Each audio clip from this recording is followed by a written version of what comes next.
Tanggal 30 Januari hari ke-30.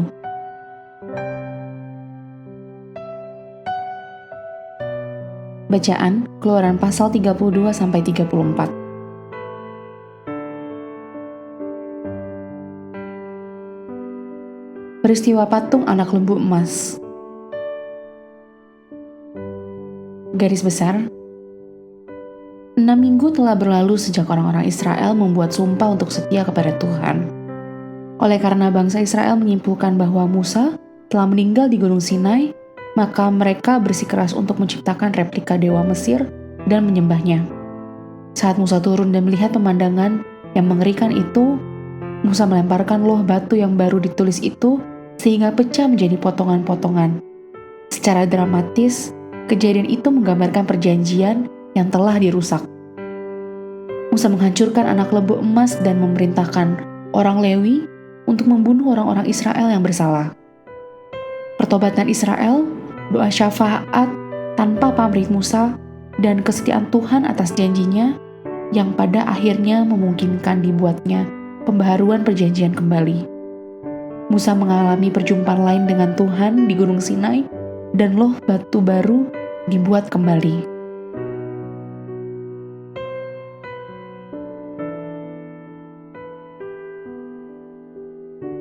Renungan harian. Proses pendewasaan tidak selalu berjalan dengan tahapan yang konsisten. Setiap orang pada satu waktu akan mungkin kembali beralih ke pola perilaku sebelumnya. Peristiwa anak sapi emas hanyalah salah satu dari banyak kasus kemunduran dalam sejarah Israel. Satu pelajaran yang dapat kita ambil adalah orang percaya tidak kebal terhadap kebiasaan dan pola hidup lama. Kebiasaan dan pola hidup lama ini mungkin terjadi dalam momen yang tidak dapat kita kendalikan, seperti ledakan amarah. Atau mungkin juga kita kembali kepada kebiasaan dan pola hidup lama karena ketidaksabaran saat kita menanti Tuhan yang tampaknya sangat lamban untuk dapat ditepati. Ambillah kejadian pribadi dalam perjalanan kehidupan kerohanian Anda. Sudahkah Anda membuat komitmen kepada Tuhan dalam beberapa pekan terakhir ini? Jika demikian, apakah Anda telah menindaklanjutinya atau kembali ke perilaku Anda sebelumnya? Jika Anda melihat ada anak sapi emas dalam hidup Anda, selesaikan juga sekarang.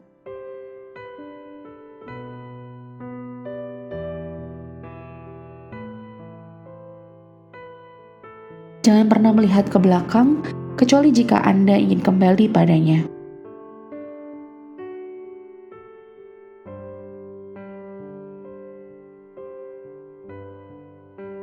Pendalaman.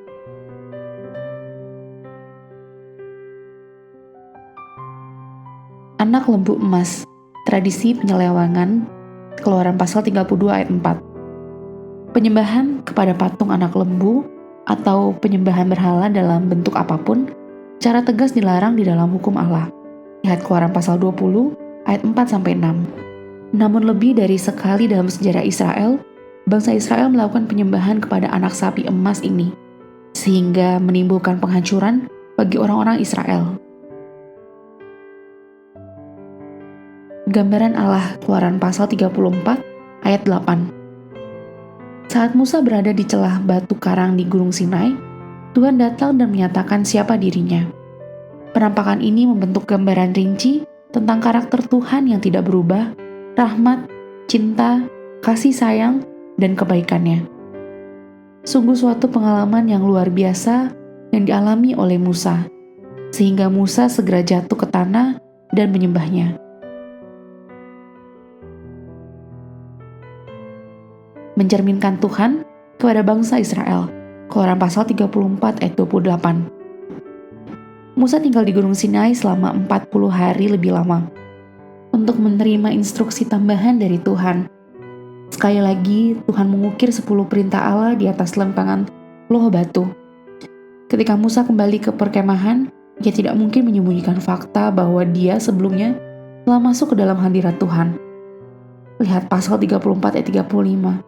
Karena wajah Musa yang bersinar membuatnya jelas bagi semua orang di sekelilingnya.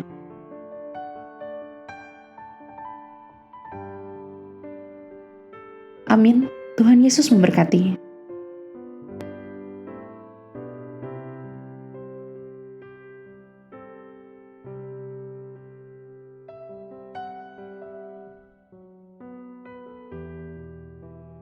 Keluaran pasal 32.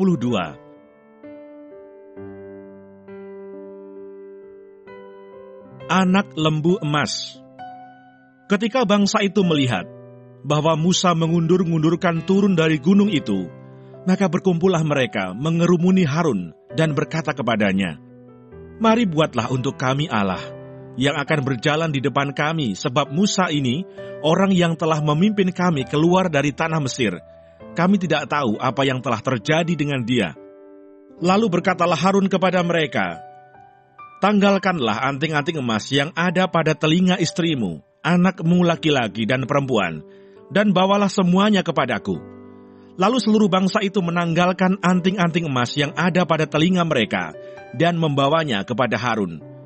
Diterimanya itu dari tangan mereka, dibentuknya dengan pahat, dan dibuatnyalah daripadanya anak lembu tuangan. Kemudian berkatalah mereka, "Hai Israel, inilah Allahmu, yang telah menuntun engkau keluar dari tanah Mesir." Ketika Harun melihat itu, didirikannya mezbah di depan anak lembu itu. Berserulah Harun katanya, "Besok hari raya bagi Tuhan." Dan keesokan harinya, pagi-pagi, maka mereka mempersembahkan kurban bakaran dan kurban keselamatan. Sesudah itu duduklah bangsa itu untuk makan dan minum. Kemudian bangunlah mereka dan bersukaria. Berfirmanlah Tuhan kepada Musa, "Pergilah, turunlah, sebab bangsamu yang kau pimpin keluar dari tanah Mesir telah rusak lakunya." Segera juga mereka menyimpang dari jalan yang kuperintahkan kepada mereka. Mereka telah membuat anak lembu tuangan, dan kepadanya mereka sujud menyembah dan mempersembahkan kurban sambil berkata, "Hai Israel, inilah Allahmu yang telah menuntun engkau keluar dari tanah Mesir." Lagi firman Tuhan kepada Musa, "Telah kulihat bangsa ini, dan sesungguhnya mereka adalah suatu bangsa yang tegar tengkuk. Oleh sebab itu, biarkanlah aku, supaya murkaku bangkit terhadap mereka, dan aku akan membinasakan mereka. Tetapi engkau akan kubuat menjadi bangsa yang besar." Lalu Musa mencoba melunakkan hati Tuhan Allahnya dengan berkata, "Mengapakah Tuhan murkamu bangkit terhadap umatmu yang telah kau bawa keluar dari tanah Mesir dengan kekuatan yang besar dan dengan tangan yang kuat? Mengapakah orang Mesir akan berkata, Dia membawa mereka keluar dengan maksud menimpakan malapetaka kepada mereka, dan membunuh mereka di gunung dan membinasakannya dari muka bumi? Berbaliklah dari murkamu yang bernyala-nyala itu, dan menyesallah karena malapetaka yang hendak kau datangkan kepada umatmu. Ingatlah kepada Abraham, Ishak dan Israel, hamba-hambamu itu. Sebab kepada mereka engkau telah bersumpah demi dirimu sendiri dengan berfirman kepada mereka, Aku akan membuat keturunanmu sebanyak bintang di langit, dan seluruh negeri yang telah kujanjikan ini akan kuberikan kepada keturunanmu, supaya dimilikinya untuk selama-lamanya." Dan menyesalah Tuhan karena malapetaka yang dirancangkannya atas umatnya. Setelah itu berpalinglah Musa, lalu turun dari gunung dengan kedua loh hukum Allah dalam tangannya. Loh-loh yang bertulis pada kedua sisinya, bertulis sebelah menyebelah. Kedua loh itu ialah pekerjaan Allah, dan tulisan itu ialah tulisan Allah ditukik pada loh-loh itu.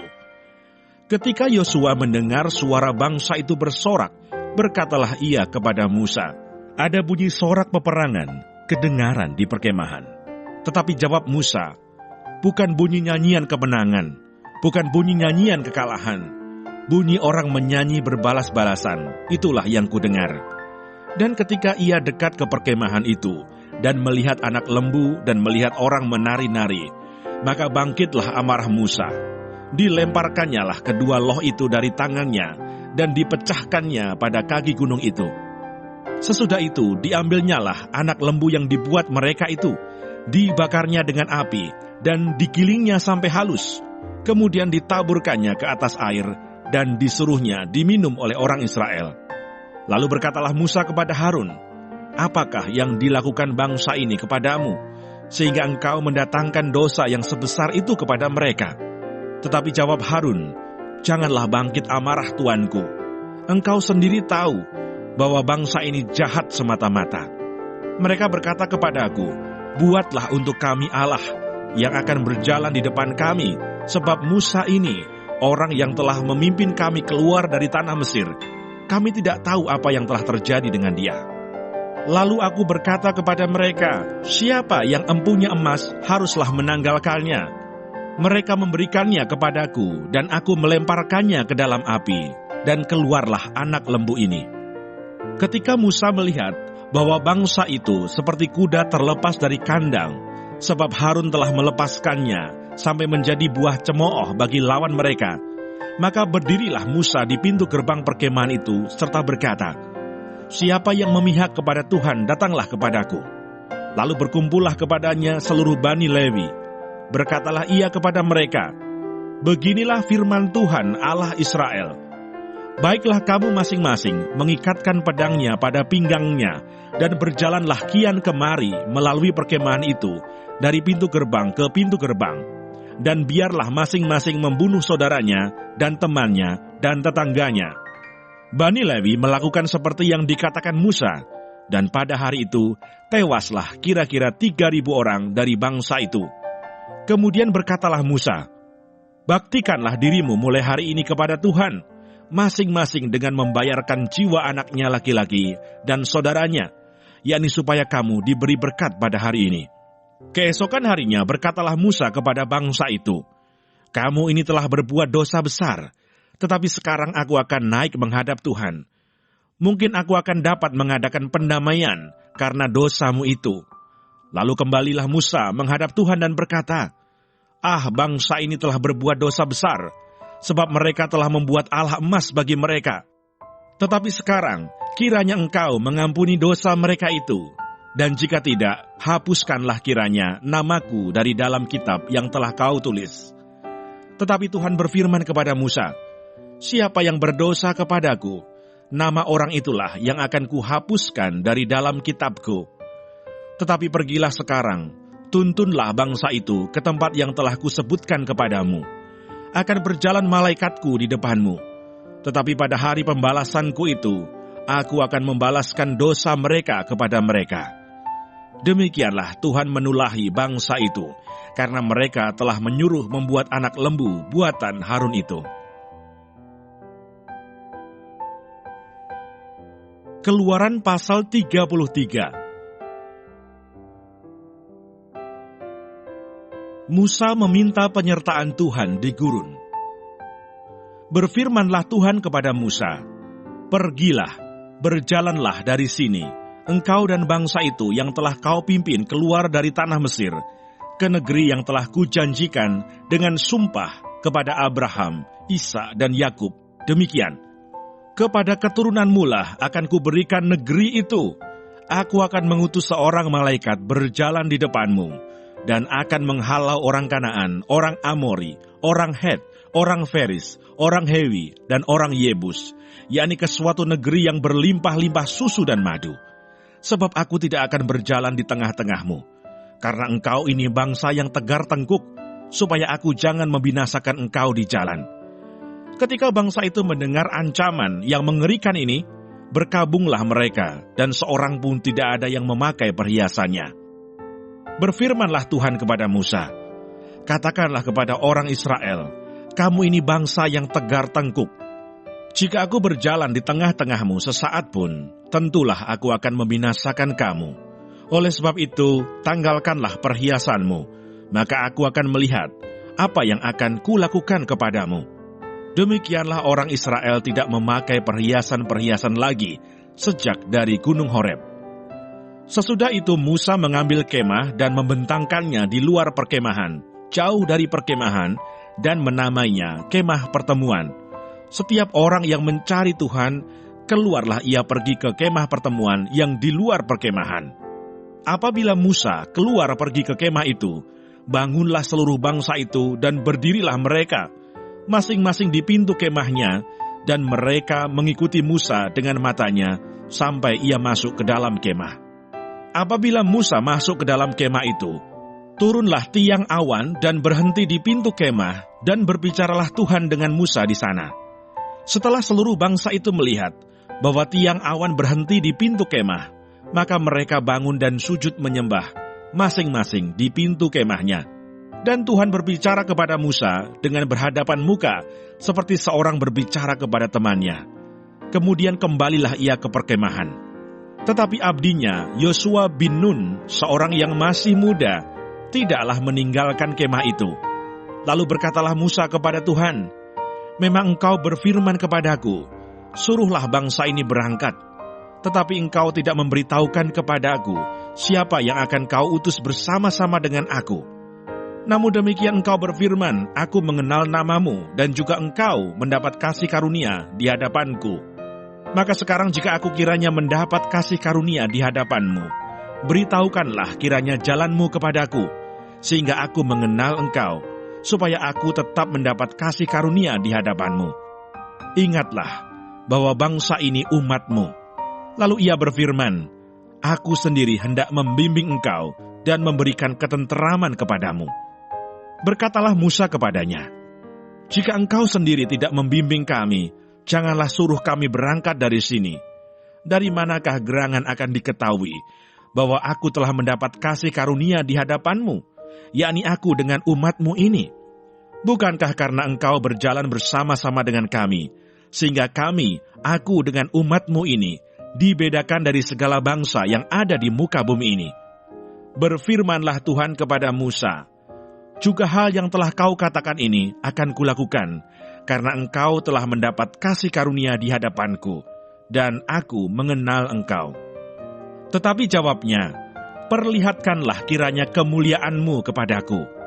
Tetapi firman-Nya, "Aku akan melewatkan segenap kegemilanganku dari depanmu, dan menyerukan nama Tuhan di depanmu. Aku akan memberi kasih karunia kepada siapa yang kuberi kasih karunia, dan mengasihani siapa yang kukasihani." Lagi firman-Nya, "Engkau tidak tahan memandang wajahku, sebab tidak ada orang yang memandang aku dapat hidup." Berfirmanlah Tuhan, "Ada suatu tempat dekatku, di mana engkau dapat berdiri di atas gunung batu. Apabila kemuliaanku lewat, maka aku akan menempatkan engkau dalam lekuk gunung itu, dan aku akan menudungi engkau dengan tanganku, sampai aku berjalan lewat. Kemudian aku akan menarik tanganku, dan engkau akan melihat belakangku, tetapi wajahku tidak akan kelihatan." Keluaran pasal 34. Dua loh batu yang baru. Berfirmanlah Tuhan kepada Musa, "Pahatlah dua loh batu sama dengan yang mula-mula. Maka aku akan menulis pada loh itu segala firman yang ada pada loh yang mula-mula, yang telah kau pecahkan. Bersiaplah menjelang pagi dan naiklah pada waktu pagi ke atas gunung Sinai. Berdirilah di sana menghadap aku di puncak gunung itu. Tetapi janganlah ada seorang pun yang naik bersama-sama dengan engkau, dan juga seorang pun tidak boleh kelihatan di seluruh gunung itu. Bahkan kambing domba dan lembu sapi pun tidak boleh makan rumput di sekitar gunung itu." Lalu Musa memahat dua loh batu sama dengan yang mula-mula. Bangunlah ia pagi-pagi dan naiklah ia ke atas gunung Sinai, seperti yang diperintahkan Tuhan kepadanya, dan membawa kedua loh batu itu di tangannya. Turunlah Tuhan dalam awan, lalu berdiri di sana dekat Musa serta menyerukan nama Tuhan. Berjalanlah Tuhan lewat dari depannya dan berseru, "Tuhan, Tuhan, Allah penyayang dan pengasih, panjang sabar, berlimpah kasihnya dan setianya, yang meneguhkan kasih setianya kepada beribu-ribu orang, yang mengampuni kesalahan, pelanggaran dan dosa, tetapi tidaklah sekali-kali membebaskan orang yang bersalah dari hukuman, yang membalaskan kesalahan bapa kepada anak-anaknya dan cucunya, kepada keturunan yang ketiga dan keempat." Segeralah Musa berlutut ke tanah, lalu sujud menyembah serta berkata, "Jika aku telah mendapat kasih karunia di hadapan-Mu, ya Tuhan, berjalanlah kiranya Tuhan di tengah-tengah kami, sekalipun bangsa ini suatu bangsa yang tegar tengkuk, tetapi ampunilah kesalahan dan dosa kami, ambillah kami menjadi milik-Mu." Firman-Nya, "Sungguh, aku mengadakan suatu perjanjian di depan seluruh bangsa-Mu ini, akan kulakukan perbuatan-perbuatan yang ajaib, seperti yang belum pernah dijadikan di seluruh bumi di antara segala bangsa. Seluruh bangsa yang di tengah-tengahnya engkau diam akan melihat perbuatan Tuhan, sebab apa yang akan kulakukan dengan engkau sungguh-sungguh dahsyat. Tetapi engkau berpeganglah pada yang kuperintahkan kepadamu pada hari ini. Lihat, aku akan menghalau dari depanmu orang Amori, orang Kanaan, orang Het, orang Feris, orang Hewi, dan orang Yebus. Berawas-awaslah, janganlah kau adakan perjanjian dengan penduduk negeri yang kau datangi itu, supaya jangan mereka menjadi jerat bagimu di tengah-tengahmu. Sebaliknya, mesbah-mesbah mereka haruslah kamu rubuhkan, tugu-tugu berhala mereka kamu remukkan, dan tiang-tiang berhala mereka kamu tebang. Sebab janganlah engkau sujud menyembah kepada Allah lain, karena Tuhan yang namanya cemburuan adalah Allah yang cemburu. Janganlah engkau sampai mengadakan perjanjian dengan penduduk negeri itu, apabila mereka berzinah dengan mengikuti Allah mereka dan mempersembahkan korban kepada Allah mereka. Maka mereka akan mengundang engkau, dan engkau akan ikut makan korban sembelihan mereka. Apabila engkau mengambil anak-anak perempuan mereka menjadi istri anak-anakmu, dan anak-anak perempuan itu akan berzinah dengan mengikuti Allah mereka, maka mereka akan membujuk juga anak-anakmu laki-laki untuk berzinah dengan mengikuti Allah mereka. Janganlah kau buat bagimu Allah tuangan. Hari raya roti tidak beragi haruslah kau pelihara. 7 hari lamanya engkau harus makan roti yang tidak beragi, seperti yang kuperintahkan kepadamu pada waktu yang ditetapkan dalam bulan Abib. Sebab dalam bulan Abib itulah engkau keluar dari Mesir. Segala apa yang lahir terdahulu dari kandungan, akulah yang empunya. Juga segala ternakmu yang jantan, anak yang lahir terdahulu dari lembu atau domba. Tetapi anak yang lahir terdahulu dari keledai, haruslah kau tebus dengan seekor domba. Jika tidak kau tebus, haruslah kau patahkan batang lehernya. Setiap yang sulung dari antara anak-anakmu, haruslah kau tebus. Dan janganlah orang menghadap ke hadiratku dengan tangan hampa. 6 harilah lamanya engkau bekerja, tetapi pada hari yang ke-7 haruslah engkau berhenti, dan dalam musim membajak dan musim menuai haruslah engkau memelihara hari perhentian juga. Hari raya 7 minggu, yakni hari raya buah bungaran dari penuaian gandum, haruslah kau rayakan. Juga hari raya pengumpulan hasil pada pergantian tahun. 3 kali setahun segala orangmu yang laki-laki harus menghadap ke hadirat Tuhanmu Tuhan Allah Israel. Sebab aku akan menghalau bangsa-bangsa dari depanmu dan meluaskan daerahmu, dan tiada seorang pun yang akan mengingini negerimu, apabila engkau pergi untuk menghadap ke hadirat Tuhan Allahmu 3 kali setahun. Janganlah darah kurban sembelihan yang kepadaku kau persembahkan beserta sesuatu yang beragi, dan janganlah ada dari kurban sembelihan pada hari raya Paskah bermalam sampai pagi. Yang terbaik dari buah bungaran hasil tanahmu haruslah kau bawa ke dalam rumah Tuhan Allahmu. Janganlah engkau masak anak kambing dalam susu induknya. Berfirmanlah Tuhan kepada Musa, tuliskanlah segala firman ini, sebab berdasarkan firman ini telah kuadakan perjanjian dengan engkau dan dengan Israel. Dan Musa ada di sana bersama-sama dengan Tuhan 40 hari 40 malam lamanya, tidak makan roti dan tidak minum air, dan ia menuliskan pada loh itu segala perkataan perjanjian, yakni ke-10 firman. Ketika Musa turun dari gunung Sinai, kedua loh hukum Allah ada di tangan Musa ketika ia turun dari gunung itu. Tidaklah ia tahu bahwa kulit mukanya bercahaya oleh karena ia telah berbicara dengan Tuhan. Ketika Harun dan segala orang Israel melihat Musa, tampak kulit mukanya bercahaya, maka takutlah mereka mendekati dia. Tetapi Musa memanggil mereka, maka Harun dan segala pemimpin jemaah itu berbalik kepadanya, dan Musa berbicara kepada mereka. Sesudah itu mendekatlah segala orang Israel, lalu disampaikannya kepada mereka segala perintah yang diucapkan Tuhan kepadanya di atas gunung Sinai. Setelah Musa selesai berbicara dengan mereka, diselubunginyalah mukanya. Tetapi apabila Musa masuk menghadap Tuhan untuk berbicara dengan dia, ditanggalkannyalah selubung itu sampai ia keluar, dan apabila ia keluar, dikatakannya kepada orang Israel apa yang diperintahkan kepadanya. apabila orang Israel melihat muka Musa, bahwa kulit muka Musa bercahaya, maka Musa menyelubungi mukanya kembali sampai ia masuk menghadap untuk berbicara dengan Tuhan.